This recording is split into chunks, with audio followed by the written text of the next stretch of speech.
So when dark elves threaten all of existence, what do? Keep a cool head, remember your training, watch your back, and team up with a guy that tried to wipe out all of mankind in the Avengers.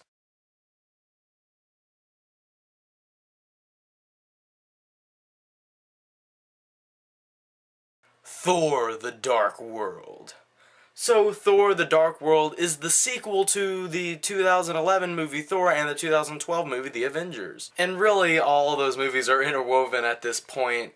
So it's another Marvel movie, and just about every person on Earth is pumped that it exists. So Thor: The Dark World's taking place after the Avengers. Loki's arrested in Asgard, and Thor's this badass, wise guy that's like young, but he has the old wise guy interior that's like amazing, that you love to see in characters, if that makes sense. And all the realms really want to get behind Thor. They're like, yeah, that guy. And now the Dark Elves have come back just to cover everything in darkness. They're Dark Elves. What else would they be doing at this point? Usually elves are hippies, like in Lord of the Rings. No, they're dicks. So now Thor's reunited with Natalie Portman, and they're gonna save the day with each other. And Thor: The Dark World is meant mainly for the people who didn't particularly like Thor 1, because people watching that were like, oh, he was human the whole time, and I want to see Thor do more Thor things with Thorish stuff, and Thor doing Thor with Thor. That's basically what they wanted, and now they're getting it, because he's Thor throughout the entire thing. He's taking on dark elves. You can't be a normal, human, flashy dude and do that shit. And really, this movie was insanely enjoyable. I mean, you have gods fighting dark elves. What is there not to enjoy about that?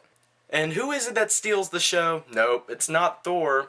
Not surprisingly, it is Loki. Tom Hiddleson as Loki. That dude is a badass. He is my favorite character in the Marvel Universe. Hiddleson as Loki is basically Marvel's version of the Joker, but it's not really a Joker ripoff or anything. It's like Tom Hiddleston makes this character his own and like a brand new thing. It's so freaking, he's great to watch. I love Tom Hiddleston as Loki. He's a fantastic actor, and I honestly think he should be in every Marvel movie ever made, ever.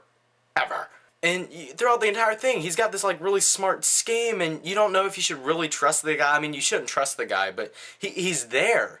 And let's face it, apart from Loki, I really like the character Thor. Thor is probably, I'm not going to say he's my favorite Avenger, but he's definitely in the top 2.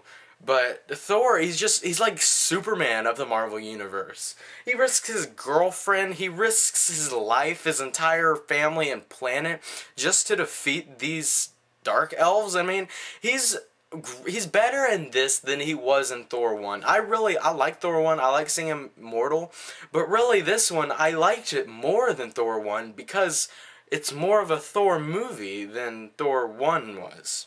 And the end to this movie is just so damn awesome. It's like when it's all coming to a head and it's like all there, and it's like it's probably the second best fight scene in all of Marvel Universe and all of the Avenger movies apart from the Avengers. The second best. Avengers is 1, this is probably the second, because the final battle is just so big and so fun and so great. I loved it. Not to say all the fights leading up to it aren't exciting, because they are. They're great. But this one is just so intense, and I loved it. If I were to describe this fight, I would say Portal 2 meets Mortal Kombat. How does that not sound completely badass? Portal Kombat. Hey, Portal Kombat. I actually just thought of that. Yeah. And what I've heard people complain about is that there's too much humor in this movie. When I was watching it, I did realize there's a lot of humor, but it was kind of like the Iron Man 3 humor. There wasn't like too much shoehorned into it. I think there was like literally just the right amount. I mean, there was even humor in the final battle, but it wasn't like over the top humor. It seems like these Phase 2 Marvel movies are funnier than the first ones. The Avengers was funny, Iron Man 3 was funny, and now we have this. This one probably has the most humor out of all of them, but really, if they were to do another one, like in Captain America, the Winter Soldier, if they were to put more humor in that than this, then there probably would be too much going over the top, but I felt like this one, it was just right. Like, I mean, they could not have done it better. And really, I felt like I said this before. I liked Thor 2 more than I liked Thor 1. I just liked the premise in this one better because it felt like more of a Thor movie, even though I really, really liked Thor 1. If I were to rate Thor 1, it still would have pulled an awesome-tacular, but I like this one just a little more than the first one. And if I'm gonna like one movie more than another one, and that one movie is awesome-tacular, what do you think this one's gonna get? Thor: The Dark World is awesome-tacular.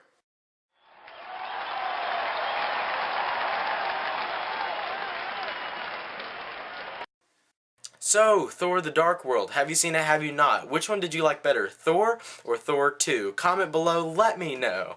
And, as always, if you like what you've seen here and you want to see more, click right here to see more.